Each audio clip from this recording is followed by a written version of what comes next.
Hello, I'm Robert Potinga. I'm a concert pianist, I'm a recording artist, and I am the founder of CuisineMusique. CuisineMusique is a concept that is about fine dining combined with a concert. So a full recital basically cut up in pieces between the courses. Today I would like to talk a bit about the history behind it because it's actually extremely interesting and not known. Most of the pieces that were written in the late 18th century and the 19th century were played during evenings where they were combined with food, like banquets or like private evenings hosted by great and very wealthy aristocracy.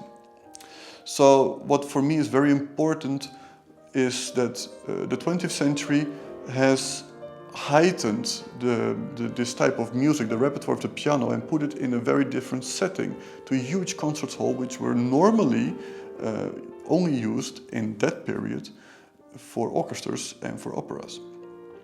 So I'm trying with CuisineMusique to shift back to the origins of how these pieces, or for which occasions these pieces were composed.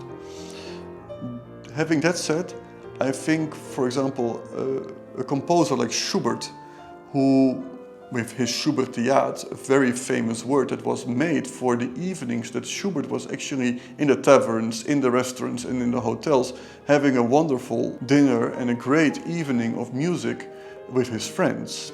This is the origin of a Schubertiade. The same goes for Mozart, who in his early days was even playing in hotels and restaurants. It's very famous from the letters of his father from the Grand Tour in 1763 until 1767, where he was playing in any possible setting.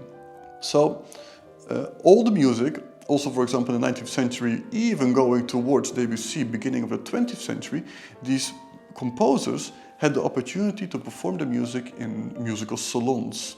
And these salons were everywhere. They were in Germany, they were in France, they were in Italy, they were in Russia, they were even in America. So composers were always performing this music inside of the setting where there was more than just the music. There was food, there was wonderful drinks, there were so many different things which we have kind of lost in the beginning of the 21st century and the late 20th century, of course. So in this manner I'm trying to figure out which music fits the best with each dish of the gastronomical part of the evening where I'm playing. And I think with all the CuisineMusique things that we have done now, we have been extremely successful in giving a great experience for the guests. And I would like to invite you, of course, to one of the evenings. Thank you very much.